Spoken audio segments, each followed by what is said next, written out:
In the summer of 1992, a crowd of Lancia engineers and mechanics stood in the pit lane of the Rally San Remo in northern Italy and celebrated as though the world itself owed them applause.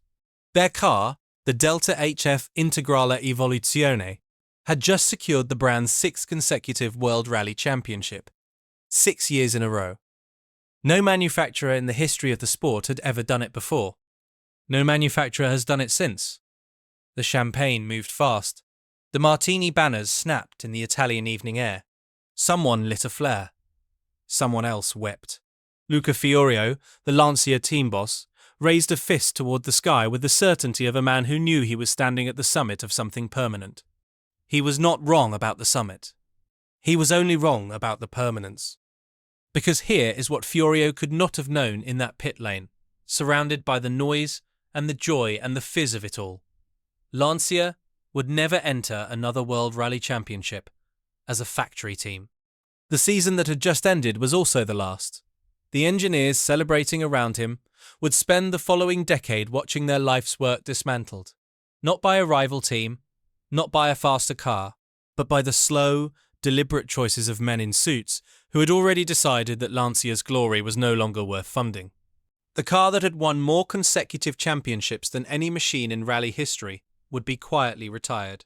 The factories would grow quieter. The showrooms would shrink to one country, then to one model, then to almost nothing.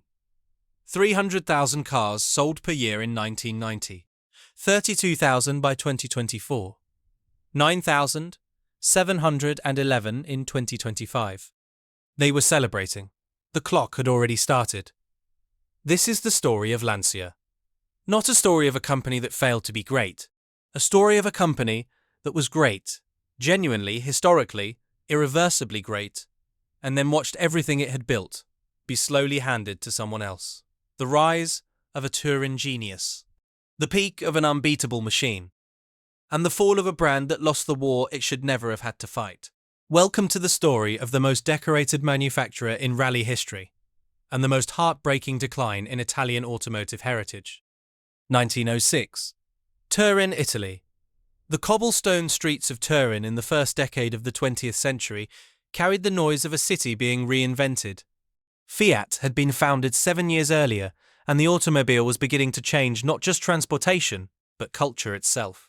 Into this moment stepped a man named Vincenzo Lancia, born in Fabello near Turin on the 24th of August, 1881, the son of a soup manufacturer who had no interest whatsoever in soup.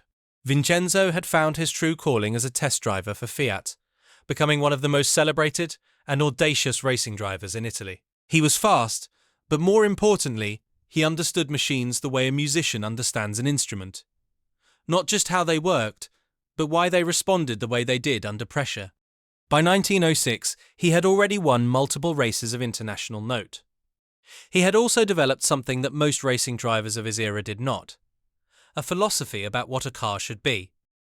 On the 27th of November, 1906, Vincenzo Lancia and his friend Claudio Fogolin, also a Fiat racing driver, signed the papers that created Lancia and Company Automobile Factory on Via Ormia in Turin. The first car they produced, the Tipo 51, later called the Alfa, rolled out between 1907 and 1908. It had a 4-cylinder engine producing 28 horsepower. It was, by the standards of its time, unremarkable. Vincenzo Lancia did not care. He was not interested in building the obvious car. He was interested in building the right one.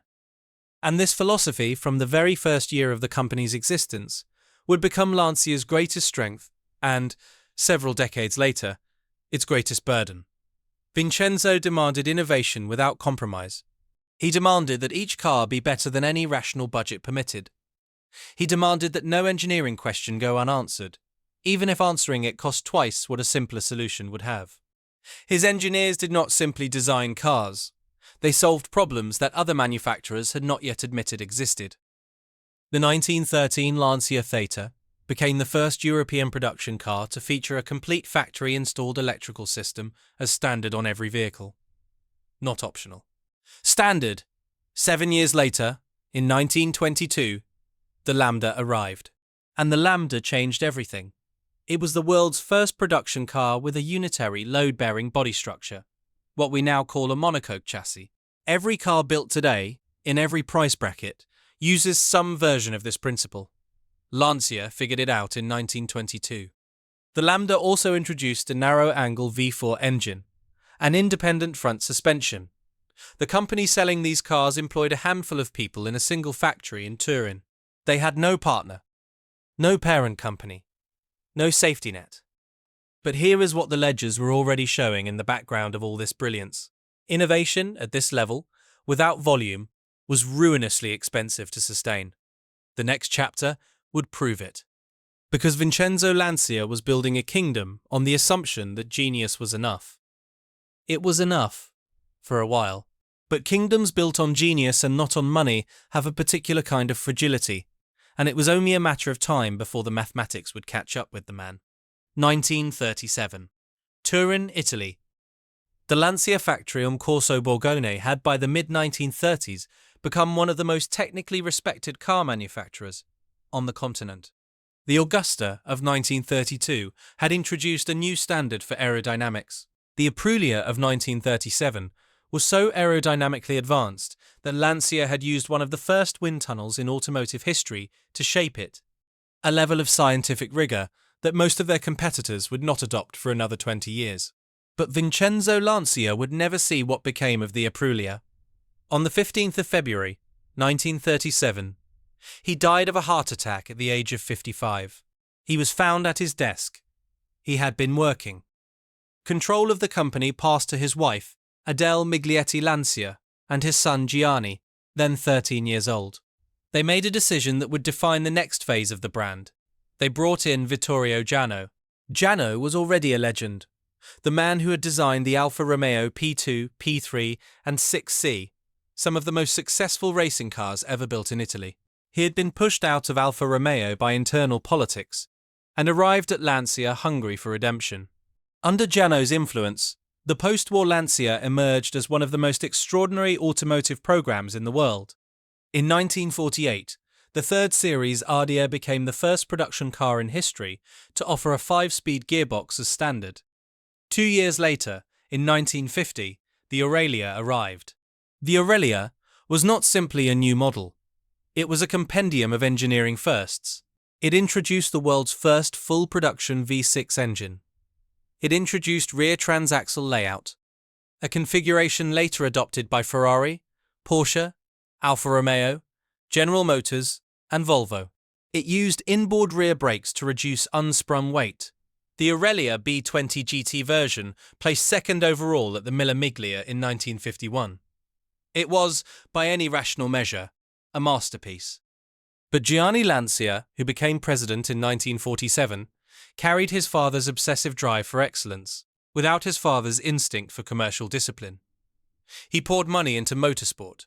He funded the extraordinary Lancia D50 Formula 1 car, designed by Jano with a V8 engine, producing 260 horsepower at 8,000 revolutions per minute, a figure almost unimaginable in 1954. Alberto Ascari qualified on pole and set fastest lap at the 1954 Spanish Grand Prix on the D50's debut. The future of Lancia in Formula 1 looked like the beginning of a dynasty. Then, in May of 1955, at the Monaco Grand Prix, Ascari's D50 went into the harbour. The car was retrieved. The driver swam to safety. 1 week later, Alberto Ascari was killed testing a Ferrari at Monza. He was not driving a Lancia. He never drove one again. The problem was already visible to anyone who looked. Without Ascari, without the budget to continue, and without the revenue to sustain simultaneous production, car development and top-level motorsport, Lancia was bleeding. By 1955, the losses were catastrophic. Gianni Lancia sold a controlling stake to the Precenti industrial family. The D50 cars were handed to Ferrari. Juan Manuel Fangio won the 1956 Formula 1 World Championship in one of them, now rebadged as the Lancia Ferrari.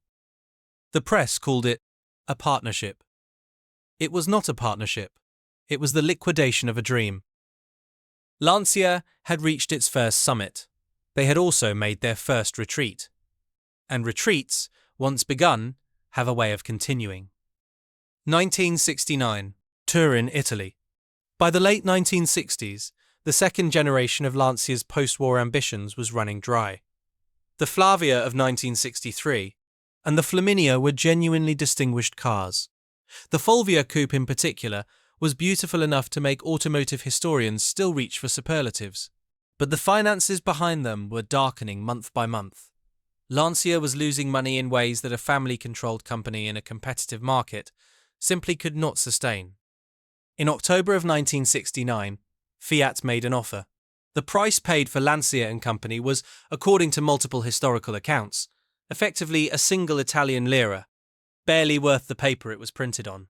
What Fiat inherited along with that lira was a mountain of debt, estimated at 20 million British pounds sterling, a figure that in today's money represents a company already in the grip of crisis. There were those in Turin who believed the Fiat acquisition was Lancia's salvation. There were others who believed it was the beginning of a long, slow, respectful farewell. Both were partly right. Fiat's first act under new ownership was to install fresh capital and stabilize production. Then it made a decision that would haunt the brand for decades. It instructed Lancia to begin sharing Fiat components in future models, starting with the Beta of 1972. The reasoning was logical. The consequences were not. The Lancia Beta was the first car built entirely under Fiat supervision. It used Fiat engines. It was designed to be produced in much higher volumes than any prior Lancia. It was, on paper, exactly the kind of car that could restore the brand's commercial viability. It had twin-cam engines, 5-speed gearboxes, fully independent suspension, and 4-wheel disc brakes, specifications that were genuinely impressive for a mainstream European car in the early 1970s. Meanwhile, the Fulvia Coupe was winning rallies. In 1972, Lancia took the final international championship for manufacturer's title before the World Rally Championship was formally established. The car was fast, the driver lineup was strong, and the cheering crowd who watched Sandro Munari drive with genius-level precision was beginning to understand that Lancia's future in motorsport might be even greater than its past. Then something nobody wanted to name out loud began inside the Beta's bodywork. And when it finally surfaced, it would burn through Lancia's international reputation like acid. The fire that would destroy Lancia in Britain had already been lit. No one in the boardroom knew it. The car was selling well.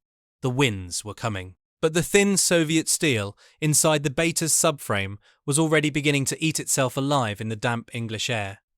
1973. Turin and the mountains of Europe. If there is a single Lancia that captures the brand at the absolute height of its powers, before the rust, before the retreat, before the numbers started their quiet, merciless descent, it is the Stratos. The story of the Stratos begins not in an engineering office, but at the Turin Motor Show in 1970, when the coach builder Bertone unveiled a concept so extreme, a wedge of a car no taller than a man's waist, with a windscreen that wrapped into the roof and a cockpit the size of a confession booth, that the crowd didn't know whether to applaud or step back. Nuccio Bertone had designed the Stratos Zero as a provocation. What happened next was extraordinary. Lancia decided to build it, not the concept. Something derived from it. Something real. Something designed from the ground up, not to sell to the public but to win the World Rally Championship. The car that emerged in 1973 was powered by a mid-mounted Ferrari Dyno 2-litre V6 engine, producing around 240 horsepower in competition form. It was tiny. It was violent. It required drivers of exceptional ability just to keep it on the road at speed. Sandro Munari, the Italian driver who Lancia team boss Cesare Fiorio described as the perfect match for the car, drove it with an authority that made it look controlled. In 1974, the Stratos won the World Rally Championship for the first time. In 1975, it won again. In 1976, it won a third consecutive title, 3 championships, 1 car. No other manufacturer had come close.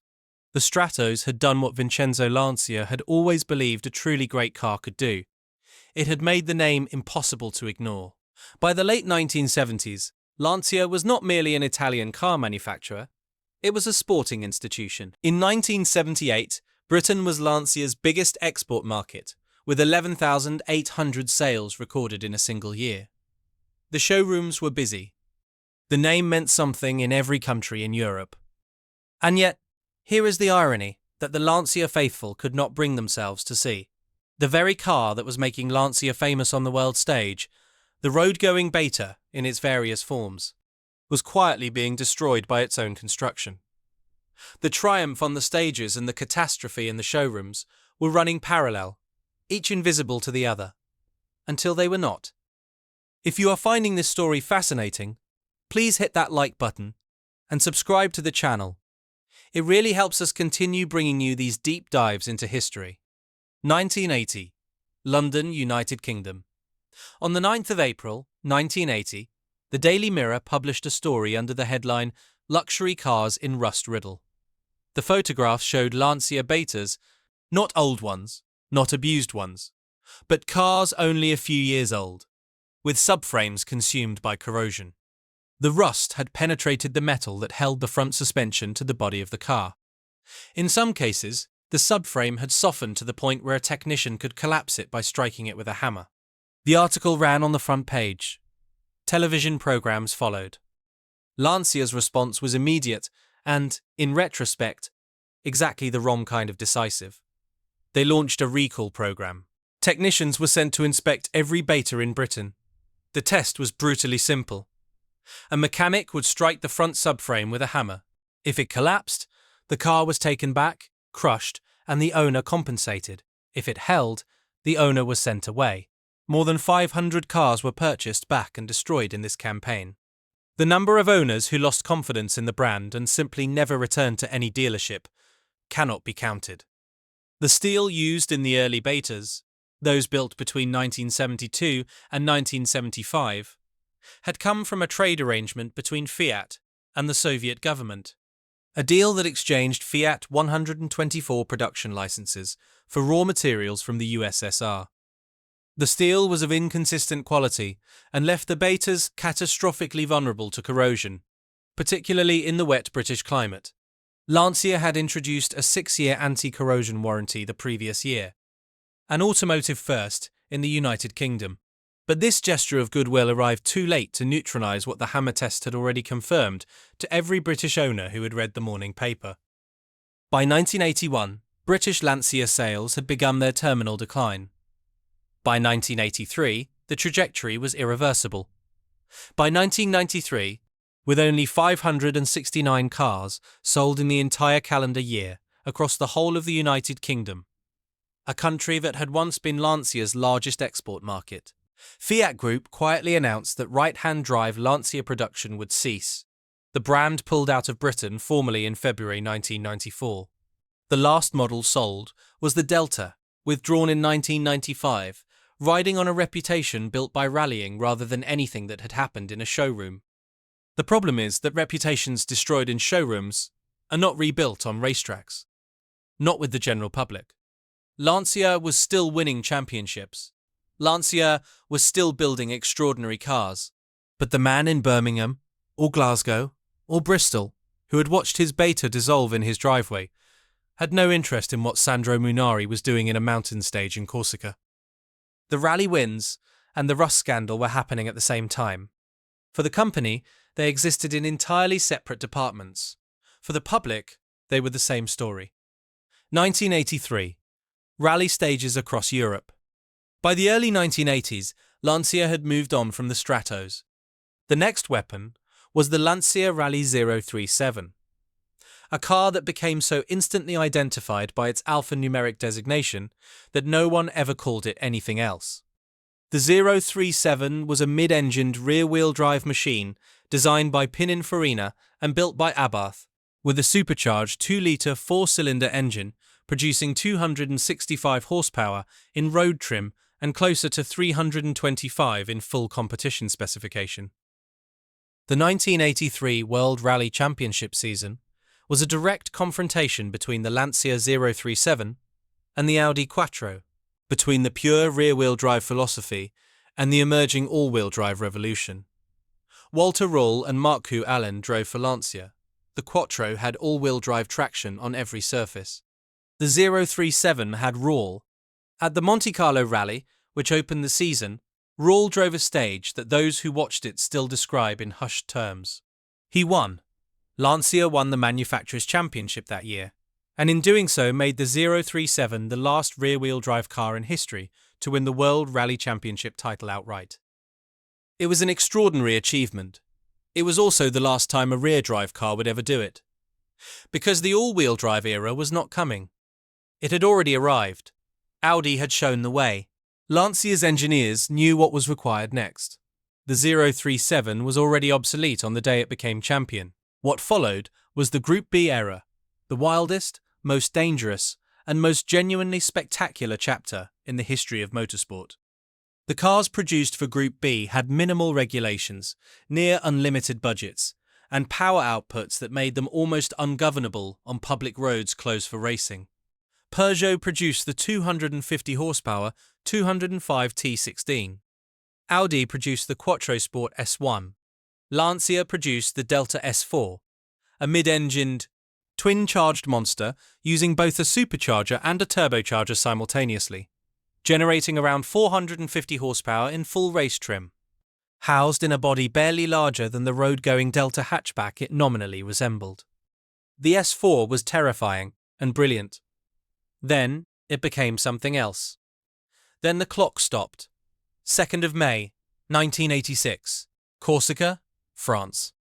The 18th stage of the Tour de Corse passed through the mountain roads above Corte, a town in the interior of the island. The stage was known for its tight corners, its narrow roads, and its unguarded drops, the kind of terrain where Group B cars with 450 horsepower and no modern electronic driver aids simply did not forgive mistakes. Henri Toivonen was 29 years old. He was Finnish, the son of a famous rally driver, and he was, by almost universal agreement among those who watched him that season, the best driver in the world. He had won the opening round of the 1986 season at Monte Carlo. His Lancia team boss, Cesare Fiorio, had said openly that Toivonen was the only driver on the grid who could truly control the Delta S4 at its limit. Toivonen was leading the Tour de Corse by more than 5 minutes as the 18th stage began. He was in a different category from everyone else on the road. At the 7th kilometre of stage 18, at a tight left-hander with no guardrail, the Delta S4 went off the edge. It plunged into a ravine and landed on its roof. The aluminium fuel tank beneath the driver's seat was ruptured by tree trunks. The explosion that followed was immediate. The car, built of Kevlar-reinforced composite that burned ferociously, was consumed. Henri Toivonen and his co-driver Sergio Cresto were both killed in their seats. The FIA met within weeks and announced the end of Group B. The 1986 season was the last. No one argued. There was nothing left to argue about. Lancia had lost a driver who might have been the foundation of everything that followed. They had also lost the category that had made their cars famous to a global audience. When the team regrouped for 1987, the landscape of rallying had changed completely. But Lancia had something that no one had predicted would matter quite so much. They had the Delta. Not the S4, the ordinary Delta. The front-wheel drive Giugiaro-designed hatchback that had been on sale since 1979. Compact, practical, unassuming, and with a turbocharged engine, an all-wheel drive hastily but brilliantly developed from the S4 program. It became one of the most dominant racing cars in the history of the sport. They were starting over, and they were, impossibly, about to win everything, 1987 to 1992. Rally stages worldwide. The Delta HF4 WD made its debut at the 1987 Monte Carlo rally, and won. It won 9 of the 13 rounds that season and took the Manufacturers' Championship. Juha Kankkunen took the driver's title. It was the beginning of something that the sport has not seen before or since. In 1988, Lancia evolved the car into the Delta Integrale, with wider wheel arches, greater power, and refined all-wheel drive. Miki Biasian won the Drivers' Championship. Lancia won the manufacturer's title. In 1989, the Integrale won again. Biasian repeated as Drivers' Champion. Lancia repeated as manufacturer's champion. In 1990, a 16-valve cylinder head was added to create the Integrale 16V. Lancia won the manufacturer's title for the fourth consecutive year, though the Drivers' Championship went to Carlos Sainz in a Toyota. In 1991, Cancunen returned to win the Drivers' title, and Lancia won the Manufacturers' Championship for the fifth consecutive year. In 1992, the final Evoluzione version, with reinforced bodywork, wider track, revised suspension, secured the sixth consecutive manufacturer's title. The Drivers' Championship went again to Sainz. 6 consecutive years, 46 WRC event victories across all Delta variants, 2 Drivers' Championships for Cancunen, 2 for Bayesian. No manufacturer before or since has won 6 consecutive World Rally Championship titles with a single car model. The homologation rules that governed Group A required 5,000 road-going examples of any car used in competition. This meant that Lancia had to build and sell a real Delta Integrale for every person who wanted one. And they did. More than 44,000 Integrale road cars were produced across all variants. The 8-valve, the 16-valve, the Evoluzione I, the Evoluzione II. They became one of the most beloved and most sought-after drivers' cars in European automotive history. Today, a well-preserved Evoluzione II commands over €200,000 at auction. A Martini edition has exceeded 1 million. But here is what the ledgers were already showing as those 6 championship banners went up. Road car sales outside Italy were collapsing. The rust scandal had destroyed the British market. European buyers were drifting toward German alternatives. Lancia's total production, which had reached 300,000 cars annually in 1990, had already begun a decline that no championship victory could reverse. They were winning on the stages. They were losing everywhere else. 1992 to 1993. Turin, Italy. At the end of the 1992 season, Lancia Corse HF withdrew from the World Rally Championship as a factory team. The official announcement was brief. There was no fanfare, no farewell press conference, no final celebration appropriate to the magnitude of what was ending. A team that had won more manufacturers' titles than any other in the sport's history simply filed its entry withdrawal and closed the garage. The reasons were several, and each one pulled in the same direction. Road car sales were declining. The budget required to maintain a competitive WRC program in the approaching era of increasingly sophisticated machinery was growing. Within the Fiat Group, resources were being reallocated. Alfa Romeo, acquired by Fiat in 1987, had become the new priority for investment and visibility. Engineers who had built the Delta Integrale found themselves assigned to Alfa Romeo programs. The same minds that had given Lancia its most glorious decade were now building a legacy for a different badge. Fiat closed the Chivasso plant in 1993. The Desio plant, which had produced Autobianchi models under Lancia's umbrella, had already closed the year before. Production was scattered to multiple sites across the Fiat network, and with the scattering came the quality control inconsistency that had always haunted Italian mass production when oversight thinned.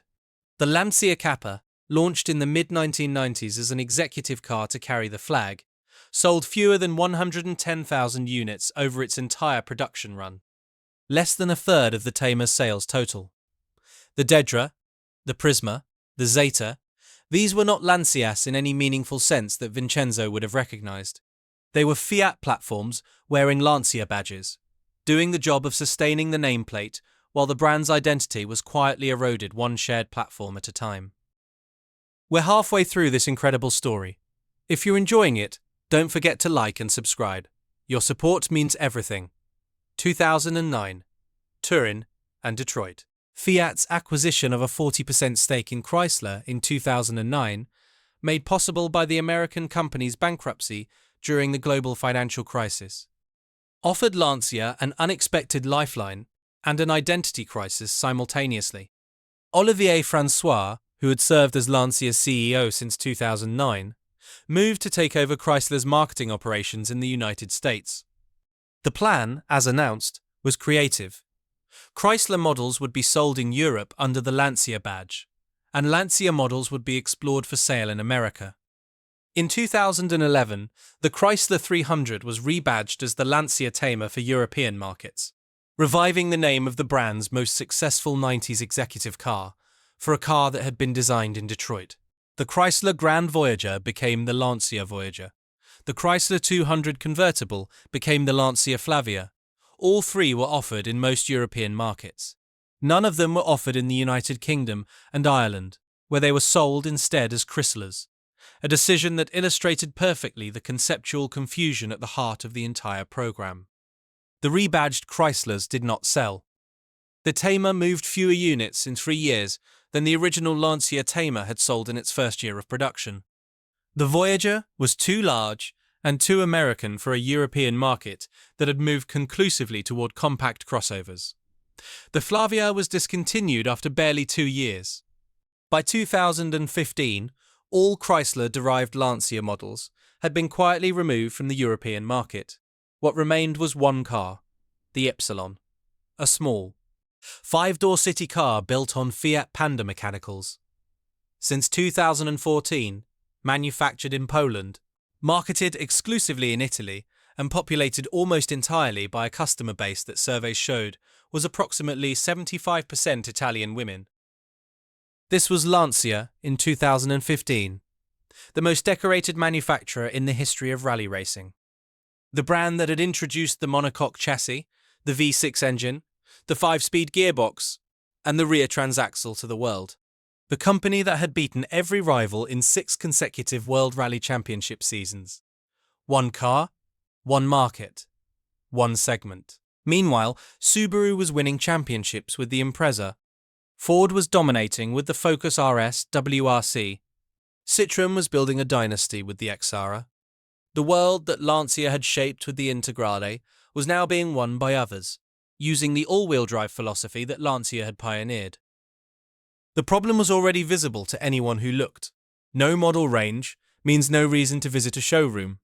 No showroom presence means no new customers. No new customers means no revenue. No revenue means no new models. The circle was complete, and it was closing. 2014 to 2019.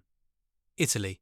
CEO Sergio Marchionne gave an interview to La Repubblica in January of 2014 that was as close to an official obituary as any brand can receive while technically still alive. Lancia, he stated plainly, would become an Italy-only brand. The future of the company was the Ypsilon. That was the plan. Not a temporary reduction. The plan. Lancia's annual sales figures had been falling for 25 consecutive years. 300,000 units in 1990, 265,000 in 1991. The decline had been steep and then precipitous. By 2020, 43,000 cars. By 2022, 40,000. The trajectory did not reverse. And yet the Epsilon continued. In 1978, 11,800 Lancias had been sold in Britain in a single year. By 2019, the Epsilon alone sold nearly 47,000 units in Italy, making it the second best-selling car in the entire country that year, behind only the Fiat Panda. This one car, a city hatchback built on borrowed underpinnings, made in Poland, styled in Turin, was outperforming Alfa Romeo's entire Italian sales figure in some months. It was not doing so because it was a great car in the Vincenzo Lancia tradition. It was doing so because it understood its market precisely and served it without apology. The Italian women who bought Ypsilons were not buying motorsport heritage.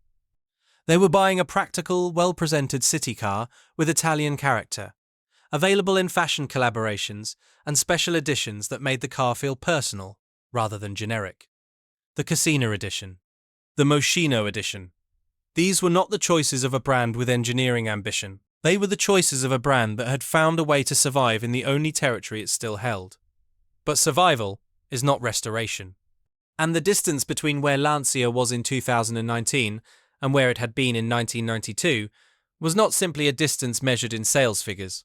It was measured in the kind of presence a brand has in the world, the conversations it generates, the things people argue about, the dreams it fires in teenagers who stick its cars on their bedroom walls.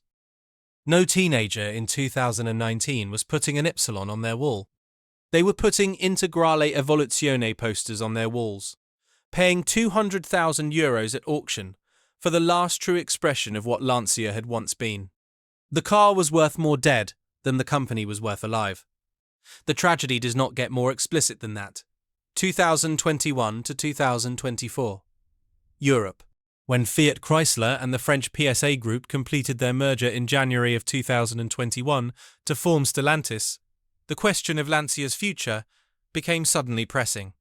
Within the new group, Lancia sat alongside Alfa Romeo and DS Automobiles in what was described as a joint premium brand strategy. A new CEO was appointed, Luca Napolitano, a man who spoke about Lancia with the fervent conviction of someone who genuinely believed that what had been lost could be recovered. On the 28th of November, 2022, Napolitano laid what he called the cornerstone of Lancia's renaissance. A new logo was unveiled. A new design language was announced, called Pu plus Ra, pure plus radical. The speech drew on the Aurelia, the Flaminia, the Delta and the Stratos Zero concept car of 1970 as reference points. A sculpture called the Pu plus Ra Zero was presented to the press. It was beautiful in the way that statements of intent always are before the production models arrive. The fourth generation Y was launched on the 14th of February 2024. The first limited edition, the Casino edition, was capped at 1,906 units. The founding year of the company rendered in units of production. It sold out. Lancia returned to selected European markets in 2024. For the first time in years, showrooms opened in Paris, in Barcelona, in Brussels. But the numbers told a different story beneath the anniversary celebrations. Total Lancia sales in 2024 were 32,175 units, almost entirely from Italy and representing a sharp decline from 2023's 44,000. In the first 3 months of 2025, Italian Epsilon sales were down more than 70% year-on-year. The new Epsilon, based on Peugeot underpinnings and priced higher than its predecessor, was struggling to hold the ground its predecessor had built. But then, something happened on the 21st of January, 2026, that changed the conversation. At the Monte Carlo Rally, the Lancia Epsilon Rally 2HF Integrale made its debut in the World Rally Championship 2 category. The nameplate that had not competed at the highest level of rallying since 1992 was back on a WRC stage. On the 12th of April 2026, at the Croatia Rally, driver Johan Rossel and co-driver Arno Dinand took the Rally 2HF Integrale to victory. Lancia's first World Rally Championship win in 34 years. The engineers in the Lancia Corse HF garage did not have champagne. They had something more complicated. The knowledge that a single victory in the WRC2 category, meaningful as it was, did not yet equal the dynasty that was being invoked. 2025 to 2026, the Italian collectors market and the rally stages of Europe. While the marketing departments planned anniversary celebrations and new model reveals, the market for historic Lancia cars was sending a signal that no press release could replicate. In 2025, a Lancia Delta HF Martini edition was offered for sale at €1,300,000. Delta HF Integrales, in well-preserved condition, were regularly trading at over €200,000. The Integrale Evoluzione 2 that Roberto Baggio had once owned sold at auction for €230,000. A 1989 Delta HF Integrale 8V Group A car, driven in period by Mickey Biassian himself, was listed by RM Sotheby's at a figure between €400,000 and €85,550,000. Gianni Agnelli, the man who had presided over Fiat, and by extension over Lancia's slow corporate strangulation, had himself owned multiple custom Integrales. One, a one-of-a-kind convertible version called the Delta Integrale Evo Spider, was confirmed to be among his personal collection. A Lancia Delta S4 Stradale also featured in his holdings. These cars were not investments, they were trophies, and their presence in Agnelli's collection, held by the very family whose decisions had defunded the program that created them, contains an irony that almost escapes description. The Delta Integrale had been made because Group A homologation rules demanded 5,000 road cars for every competition vehicle.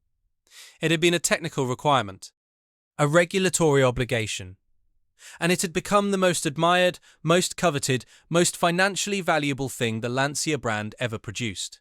What the brand had struggled to sell at full price in the 1990s was now selling at multiples of its original cost to collectors, willing to pay the equivalent of a London apartment for the privilege. The car Lancia had walked away from was sustaining the brand's entire cultural relevance 2 decades after the walking away. The Lancia Gamma was confirmed for a 2026 reveal as part of the brand's anniversary celebrations, a fastback electric crossover built on Stellantis platforms, designed with the Pu plus Ra language and produced at the Melfi plant in southern Italy. It represents the first genuinely new model for Lancia in over a decade.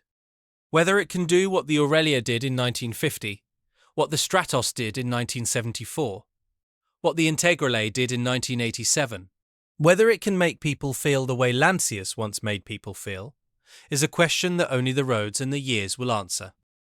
The ghost of the Integrale is not hostile.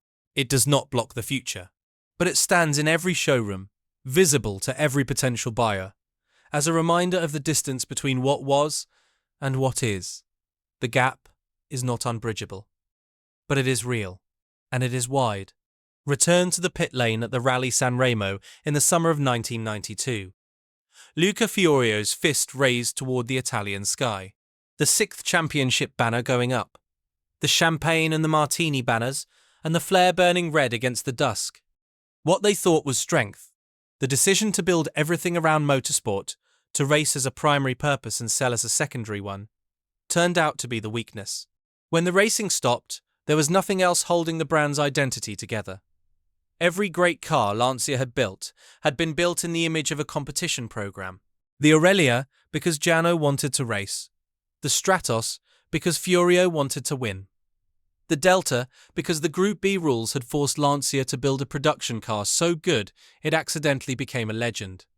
Strip out the motorsport, and what remained was a collection of Fiat platforms, dressed in Italian clothes, sold in a single market, to a demographic that would not survive the generation. What they thought was stability, the Fiat acquisition, the shared platforms, the rationalized production, turned out to be the slow dissolution of the thing that made Lancia worth saving. A Lancia, built on Fiat parts, was still a Lancia in the sense that a copy of a painting is still a painting. But the copy does not carry the price. The copy does not carry the feeling. And when your customers began to understand the difference, they moved on. What they thought was a temporary retreat, the withdrawal from the WRC in 1992, the exit from Britain in 1994, the reduction to one model in one market, turned out to be a retreat that had no natural stopping point until the very last showroom floor in the very last Italian city still stocked one small city car and waited for someone to walk in. 3 lessons carved into the structure of this story. The first, a brand built on performance cannot survive by abandoning performance. Lancia stopped competing the moment it stopped winning, and the customers who had followed the winning could not be transferred to the city cars that came after. The second, shared platforms are not shared identity.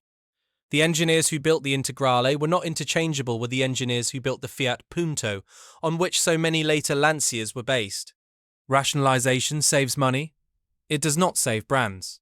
The third, the market remembers everything. The rust of the Beta was never forgotten in Britain. The glory of the Integrale was never forgotten by enthusiasts worldwide. Both legacies outlasted the decisions that created them. The Lancia Gamma is coming. The rally program has returned. The showrooms in Paris and Barcelona have reopened their doors. In April of 2026, a Lancia won a World Rally Championship race for the first time since 1992. Vincenzo Lancia once said that his cars were not tools for getting from place to place. They were declarations. For 120 years, through triumph and tragedy, through dissolution and attempted resurrection, the name on the badge has remained the same. The declaration is still being made. Whether anyone is still listening may be the most important question in Italian automotive history.